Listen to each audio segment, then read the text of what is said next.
l'émotion, c'est toujours difficile à exprimer. Hein.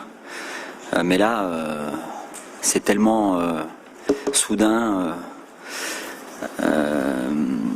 que ce soit moi ou le staff ou les joueuses, on a vu qu'on avait une espèce de libération absolument formidable que le sport nous donne en fait, parce que ça existe nulle part ailleurs. Après, c'est le scénario qui fait aussi que on est dans l'attente pendant quelques minutes de savoir le résultat de l'autre match, et c'est vrai que l'aspect émotionnel il part un peu dans tous les sens, et après bien sûr que ça devient quelque chose d'exceptionnel, mais même si on avait été éliminé avec 6 points, ça aurait déjà été exceptionnel. Donc voilà, ça c'est le petit plus qui fait que le sport est absolument fantastique et le football est absolument imprévisible. Oui, le match est assez spécial parce que on est plusieurs binationales françaises. On connaît beaucoup le championnat français parce qu'on joue en France. Il y en a qui ont joué avec certaines joueuses de l'équipe de France. On a parlé de ce match comme on a parlé de la Colombie, comme on a parlé de la Corée. On se met pas plus de pression, et ce match va être incroyable, d'abord parce que c'est un 8e de finale de la Coupe du Monde, de notre première Coupe du Monde, et ensuite parce que c'est la France. On regarde pas forcément notre adversaire, on regarde plus ce que nous on va mettre en place pour faire déjouer cet adversaire-là. Ouais, pas que. Hein. Je pense que la transition défensive-offensive et la transition offensive-défensive sera aussi importante.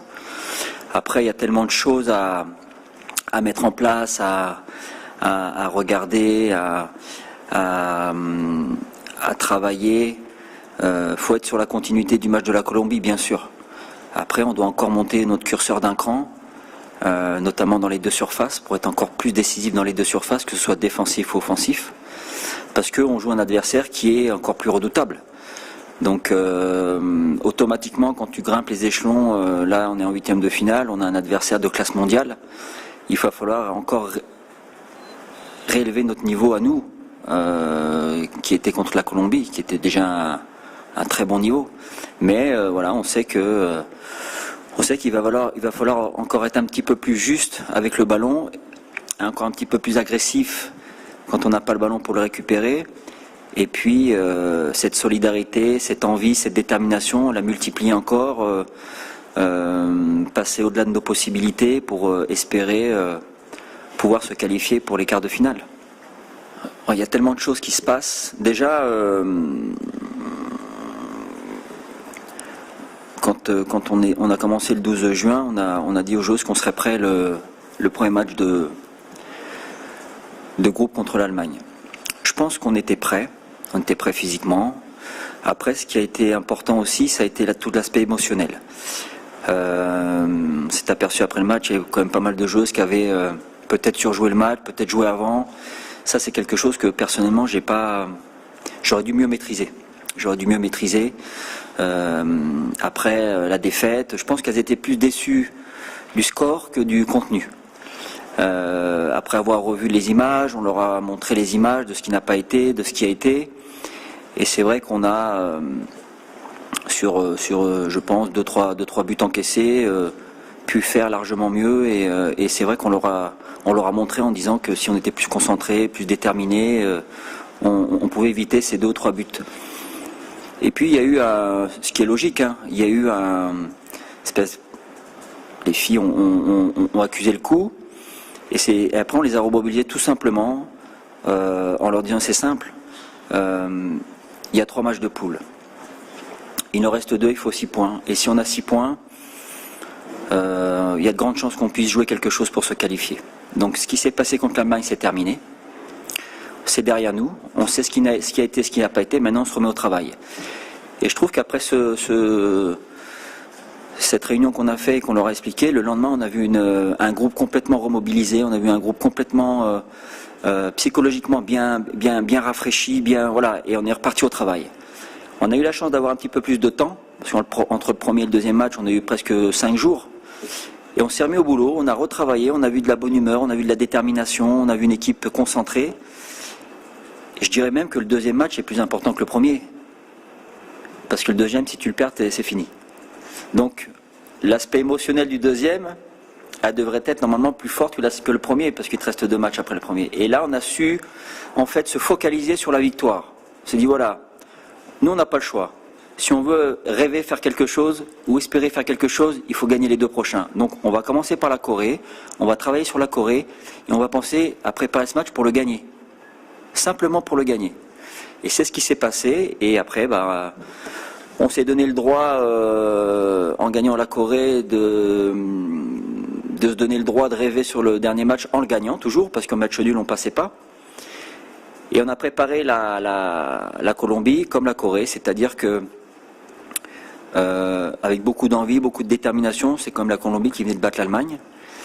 Et on n'a pas pensé à ça du tout. On a dit, voilà, nous, on a un match à jouer, on a un match à gagner.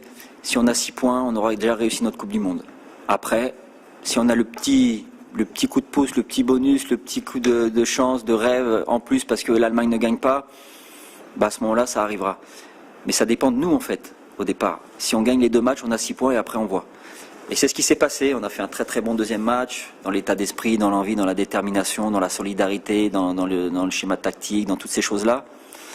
Et puis derrière, on a le petit brin de réussite, voilà, parce que l'Allemagne ne gagne pas, mais les filles ont vite été remobilisées, se sont vite remis au travail et ont cru en leur chance pour pouvoir gagner ces deux derniers matchs. Comment on a célébré la victoire et la qualification en 8e de finale? On l'a savouré, on l'a célébré toute la soirée, mais on savait aussi dans un coin de nos têtes, et toutes les filles et tout le staff le savaient, que oui, on est qualifié en 8e de finale, mais on n'y va pas pour faire de la figuration, comme on n'est pas venu ici pour faire de la figuration, on y va pour jouer quelque chose. Donc on a célébré, on a savouré ça bien comme il fallait le faire, et on s'est remis au travail dès le lendemain pour pouvoir préparer ce match contre la France. Alors c'est vrai que c'est un match particulier parce que je suis français et puis que mon staff est français, mais mon cœur est marocain. Ça fait 3 ans qu'on travaille d'arrache-pied pour atteindre des objectifs inespérés, incroyables, improbables. Et on arrive à les réaliser avec cette équipe, cette fédération, ce groupe de joueuses absolument fantastique. J'aime vraiment ce pays. C'est quelque chose qui je l'ai découvert.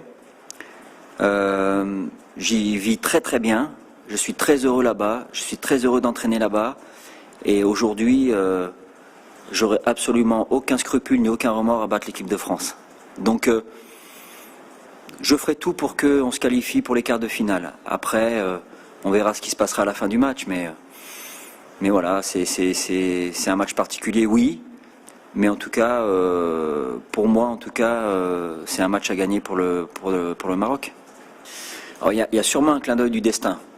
Parce que quand on est au tirage, bien sûr, on est un peu...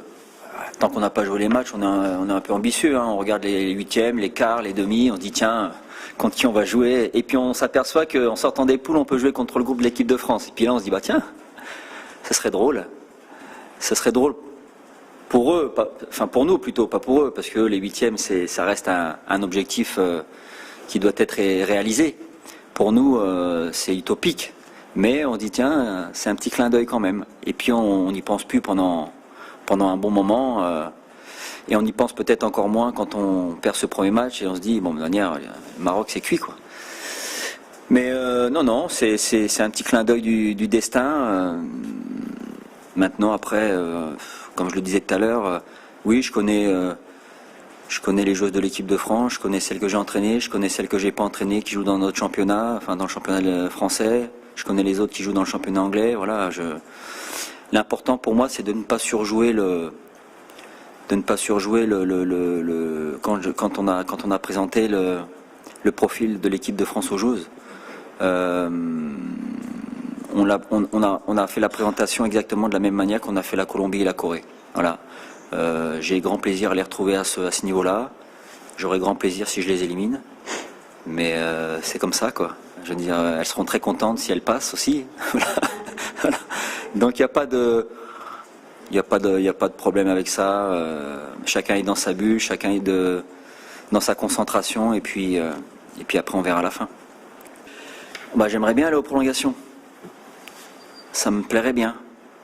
Après, on est prêt. Je veux dire, on l'a vu sur les 3 premiers matchs.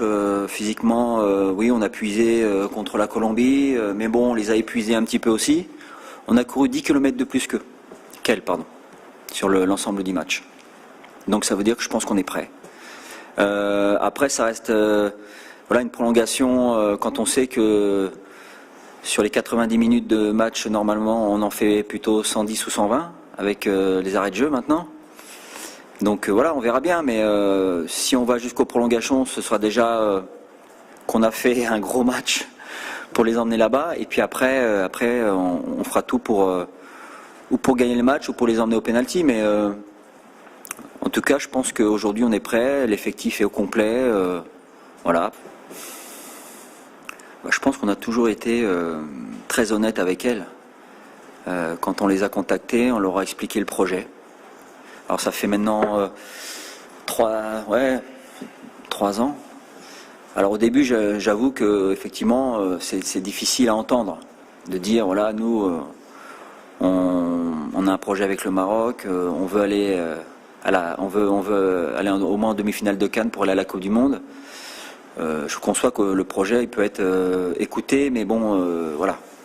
Après, il y en a qui sont venus, il y en a d'autres qui ont attendu, qui m'ont dit écoutez, coach, moi, je préfère attendre un peu, je préfère voir peut-être si je suis en équipe de France. Nous, on leur a dit que la porte était toujours ouverte, qu'on aurait toujours des discussions avec. Et puis après la CAN, ça a commencé à changer un petit peu. Après la CAN, avec les résultats, les matchs qu'on a fait, certaines filles ont regardé et puis nous ont recontactés en disant on vient de voir la CAN, c'est pas mal, c'est sérieux, vous allez à la Coupe du Monde. Après, c'était à nous de choisir. Est-ce qu'on avait besoin aussi, au niveau qualitatif, des joueuses binationales, de certaines joueuses ou pas? Donc celles avec qui on avait déjà eu un premier contact, qui nous ont rappelé ou qu'on a recontacté, que moi j'ai recontacté, on a eu une discussion, et puis ça s'est fait naturellement. Il y en a quand même qui ont redonné leur accord en disant écoutez, moi ça m'intéresse, comment on fait? Alors on a expliqué, on a fait le suivi, et puis elles sont venues avec nous tout naturellement. Mais ça, c'est toujours une question de... Si t'as pas de résultat, en fait, c'est compliqué. Tu peux discuter autant que tu veux, si t'as pas de résultat, bon. Maintenant, nous, on a eu un projet qui a été concrétisé par des résultats, et derrière, c'est plus facile pour les joueuses de se positionner. C'est comme ça qu'on a récupéré pas mal de binationales, et je pense qu'aujourd'hui, elles ne sont pas mécontentes d'être avec nous et de participer à cette Coupe du Monde. Écoutez, on a basé nos séances ces derniers temps sur la récupération, parce qu'on a beaucoup couru, beaucoup fait d'efforts, mais ça c'est la qualité de notre équipe aussi. Aujourd'hui, tout le monde va bien. Hier, on s'est entraîné avec tout le monde, et puis ce soir, il y a le dernier entraînement. On va voir ce qu'il en est pour certaines, mais il n'y a pas de contre-indication ou de quoi être inquiet pour certaines joueuses. Ce soir, on devrait avoir tout le monde à l'entraînement pour la veille de match. Je pense qu'on a... chaque entraîneur a une expérience ou d'entraîneur ou de joueur ou d'entraîneur de joueur. J'ai eu la chance, moi, dans ma carrière d'entraîneur, d'entraîner le meilleur club, la meilleure équipe du monde.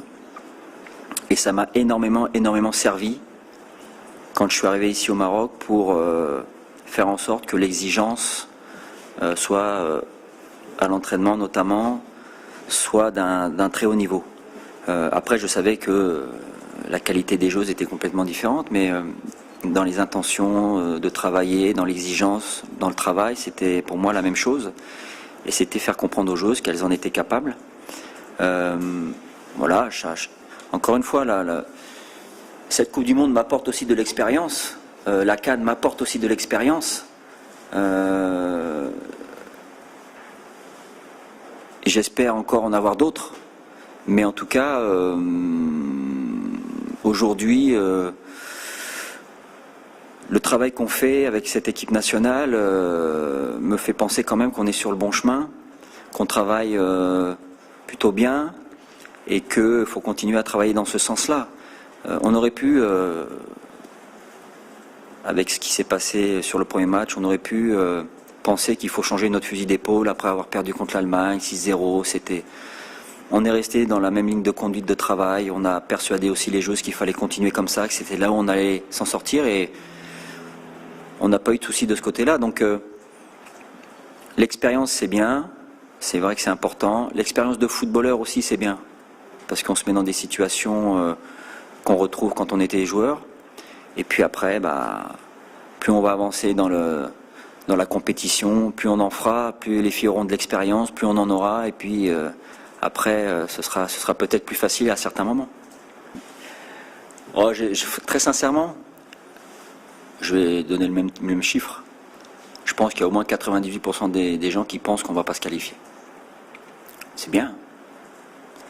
C'est bien. Après, on verra bien. On n'est pas nous on n'est pas dans ce truc-là. Je vois bien, quand on arrive au deuxième match, qu'on pose des questions à droite à gauche. Alors vous préférez qui? La Colombie ou l'Allemagne? Peut-être le Maroc, peut-être. Voilà. Donc ça, c'est la magie du foot. C'est la magie du sport. C'est la magie du sport collectif. Voilà, il y a peut-être une petite interrogation derrière qui dit peut-être eux, mais bon, pas trop quand même, on ne sait pas trop.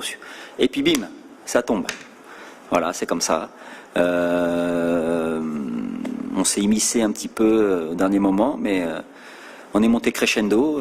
Voilà, il y en a qui ont commencé très fort et qui ne sont pas arrivés. Nous, on a commencé petit à petit, puis on a eu le bonheur de réussir. Mais nos chances par rapport à l'équipe de France, elles sont très minimes avant le match. Après, il faut le jouer le match.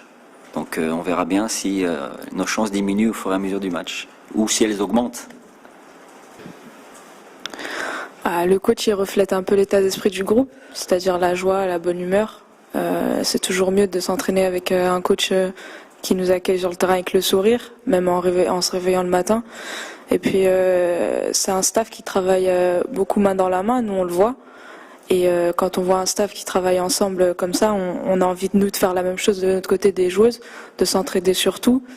Et je pense qu'aujourd'hui, ça fait la force de notre groupe, pas de l'équipe, mais du groupe entier, du staff et des joueuses, d'être main dans la main comme ça et d'être souriante.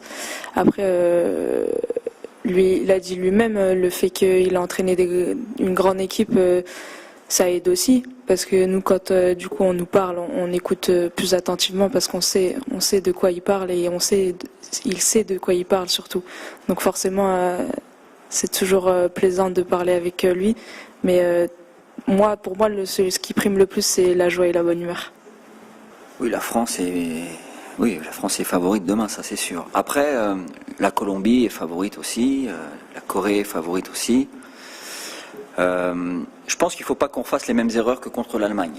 C'est-à-dire qu'on joue le match avant, c'est-à-dire qu'on soit dans l'appréhension, qu'on soit dans la retenue, et ça nous fait faire des erreurs. Il faut qu'on soit dans le même état d'esprit qu'on a été contre la Corée, contre la Colombie, qu'on soit un groupe difficile, un bloc difficile à manœuvrer, très agressif, et puis dès qu'on a le ballon, qu'on puisse les mettre en difficulté, les faire douter à quelques reprises pour qu'on puisse peut-être nous aussi gagner un peu de confiance et peut-être marquer ce premier but, on ne sait jamais, pour qu'après ils puissent perdre un peu de confiance.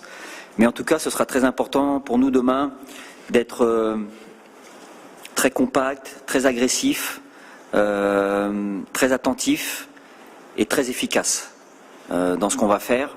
Et puis après, si l'équipe de France est plus forte que nous, on sortira avec les honneurs, mais en tout cas, on va tout faire pour pouvoir se qualifier pour ce quart de finale. Je suis une 2003, donc il n'y a que deux 2003 en France. Il y a Vicky et Lorina, il me semble.